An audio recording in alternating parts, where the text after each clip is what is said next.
Hello everyone, welcome back to another video, and today we're going to be doing episode 7 of the Verglass playthrough. Yes, I'm already back, only a week later, guys. I would have liked to get this episode out a bit sooner, but you know, here we are.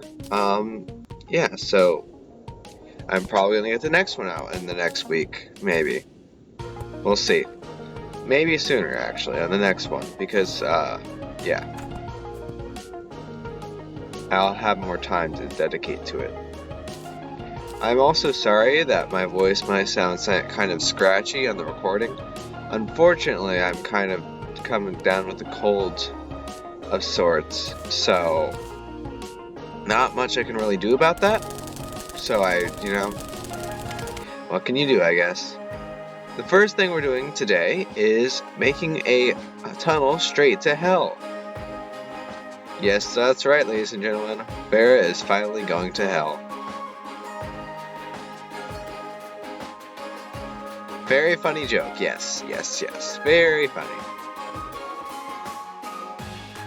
After that, she's going to be fighting 2 bosses, which is going to be fun, and then doing some more exploration.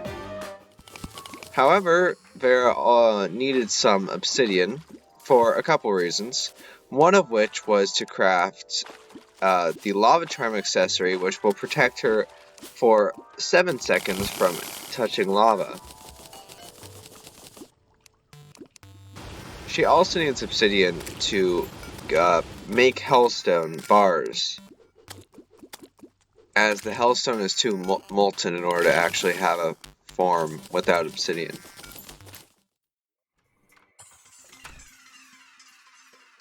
The lava charm also requires 5 buckets of lava, which Vera, of course, did not bring the buckets down, when she was mining, like, a smart person would. Instead, she had to go back up, craft the buckets, come back down, get the lava, and then she's going to have to go back up to craft the lava charm, and then she's going to craft the upgraded version of it as well, because she can, called the lava waders, and then she's going to go back down again.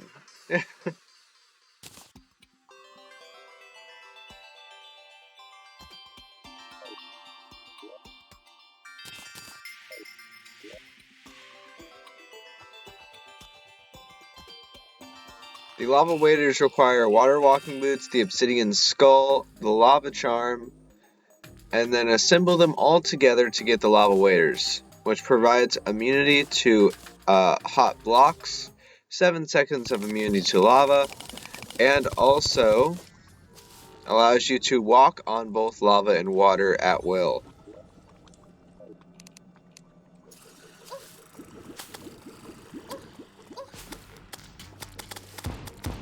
Now Vera arrives in hell. This is what it looks like. Very nice. She realized that the enemies here are actually quite strong still.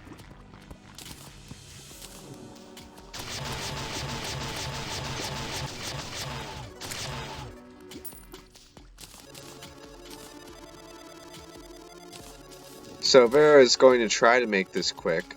She doesn't need an exorbitant amount of hellstone at this point. She's looking to get a couple magic weapons with the hellstone.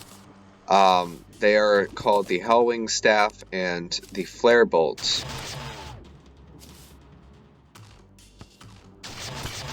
Flare Bolt is an upgrade to the Frost Bolt, and the Hellwing Staff is an upgrade to the Icicle Staff. Which, I didn't craft either of them in this playthrough, but, yeah. I have another video on my channel showing what they do, so, if you want to go see that, I'm not going to put a link in the description, but just look at my channel. I don't have that many videos, you should be able to find it pretty quickly. Also, about that, more videos should be, you should be able to find more videos like that soon, so we'll see about that.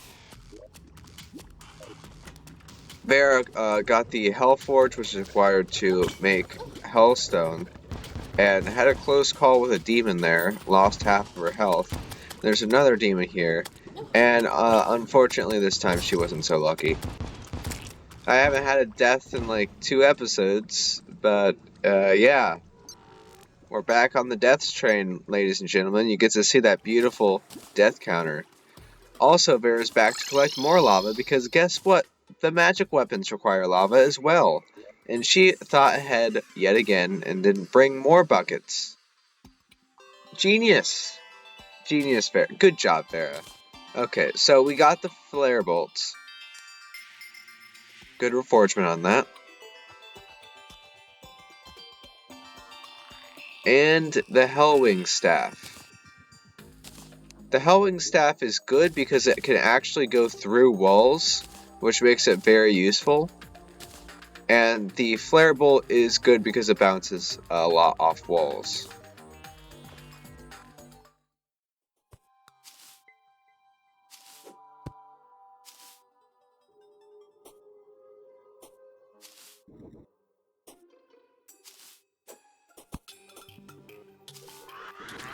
Vera was on the way to the jungle, I believe, when she just stumbled upon a meteor.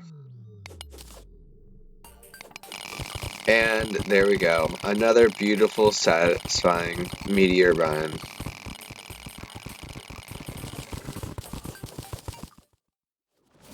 And in the jungle, the mighty jungle, Vera is there tonight. The purpose of her being here is to go ahead and look for a hive, which there was one right there, illuminated by the Hellwing Staff. Now she's going to go ahead and build an arena by the hive to fight Queen Bee with.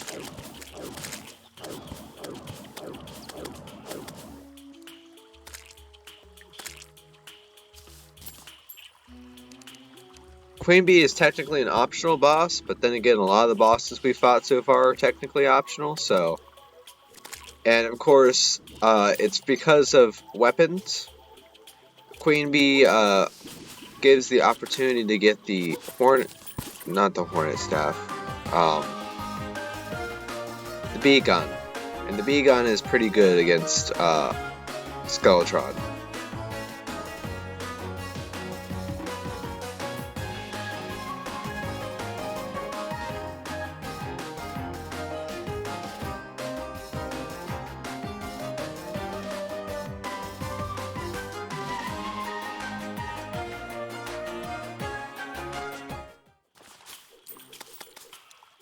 Okay, so when she was building the arena, she discovered that there was a dynamite trap, apparently, right there. I cannot describe to you how much I hate the dynamite traps, because, like, you can't even see them and they just instantly kill you. What is that? After a little while later, though, Vera managed to go ahead and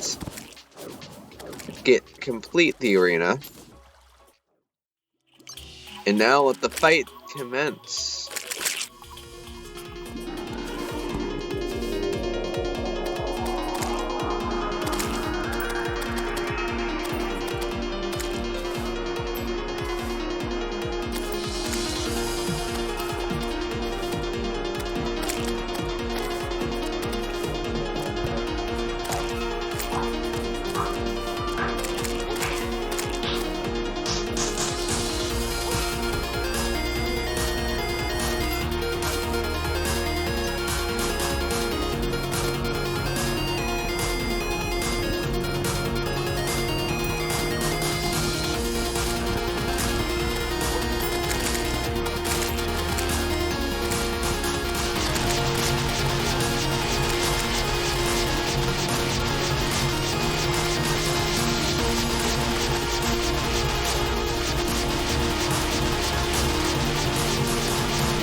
And Queen Bee has been defeated.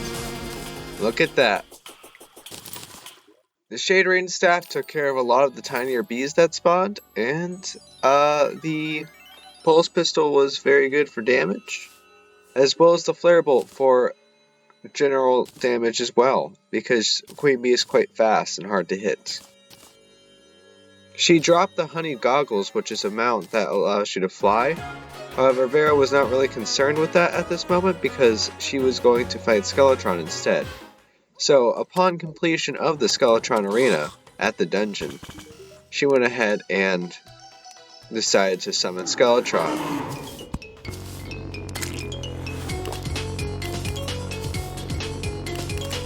I just gotta comment on the music. It is absolute fire. The composer, Energy Kid, I guess, is what he's called now. Nice, lovely work, man. Just amazing.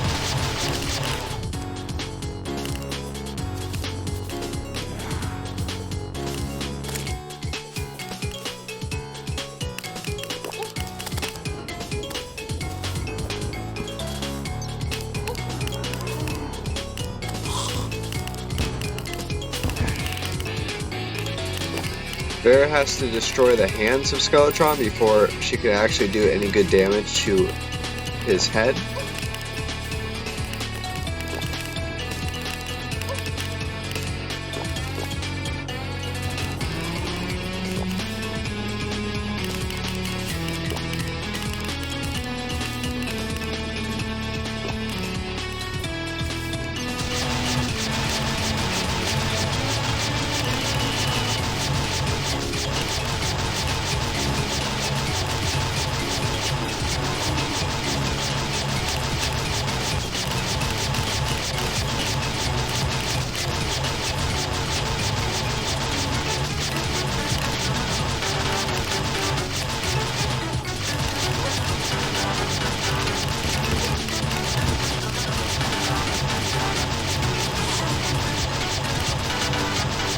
One of the hands is down, which means that he's going to start shooting Cursed Skull projectiles.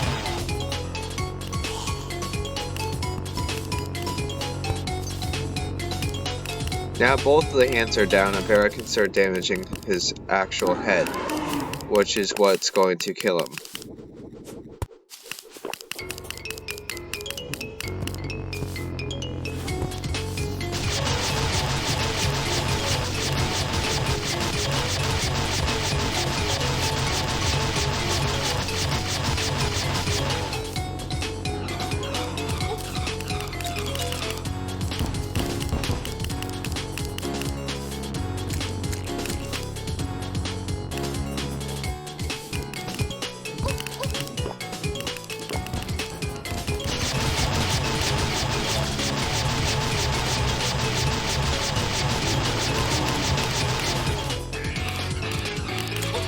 And Vera did an oopsie, and she's dead.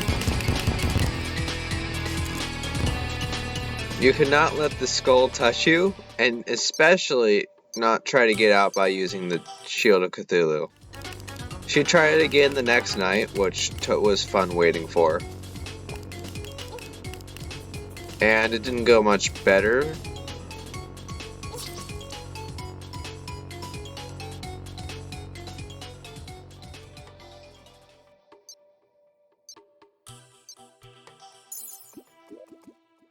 Now, while she was waiting for the next night, she went ahead and decided to farm in the ocean. And she got the jellyfish necklace, which is needed for an upgrade to the diving gear, which will be useful in the next episode.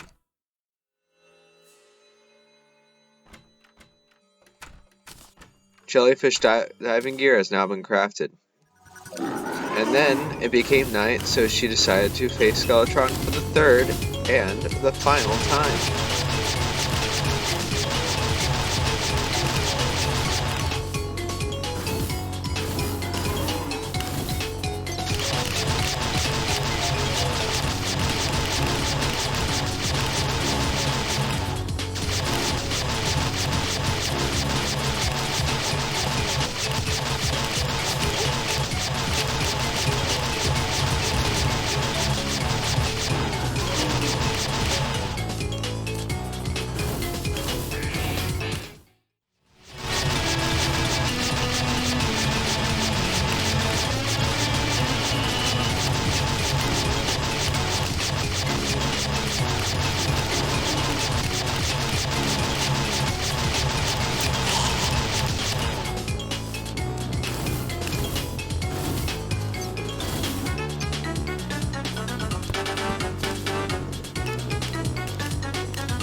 And he is dead. Skeletor has been defeated.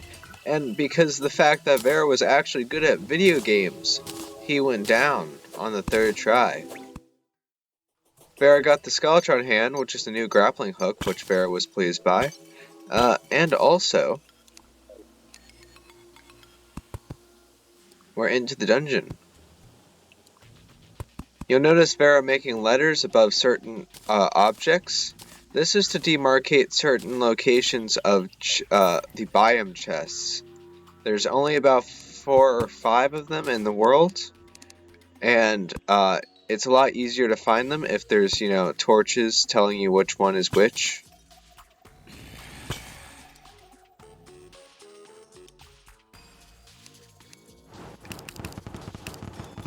The flare bolt's pretty good in these confined spaces because of its bouncing ability.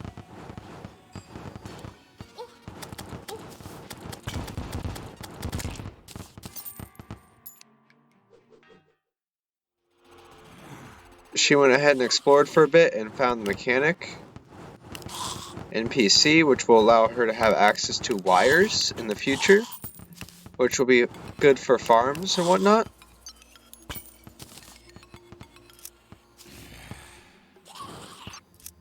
And she opened her first golden chest, and the second. First contained a cobalt shield, the second contained a magic missile, which is a magic weapon that can be guided by the cursor. The magic missile can be soon upgraded into a much more powerful form. Third golden chest, she found a Valor yo-yo. Unfortunately not very useful for her at the moment, but...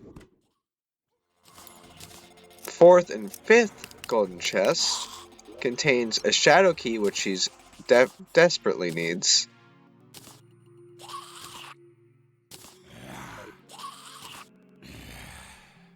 And the fifth contained another cobalt shield, which is less than needed.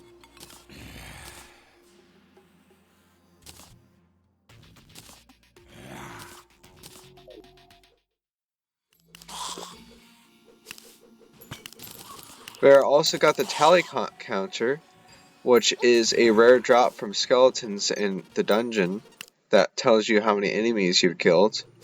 And in the sixth, I think we're on sixth golden chest, we found the Aqua Scepter, which is another magic weapon that is objectively not as good as most other weapons that she has.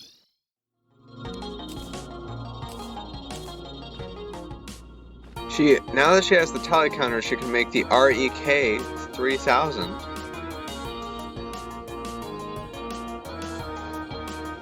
She just needs to craft a radar with some iron, and then she can go ahead and make the accessory, which tells her the location of rare creatures, the amount of creatures there are, and how many of that creatures she killed. Pretty useful accessory. She also looks again at what takes to upgrade the Alchemist Charm, because she forgot, I guess, since last episode. She puts away everything, tests out the magic missile for a bit. As you can see, she can guide it with her cursor. And now, with Bones, she has access to Skyline Wings, which will allow her to have more flight capability than just her boots alone. And she got rewarding on the first try, which is a godsend, really.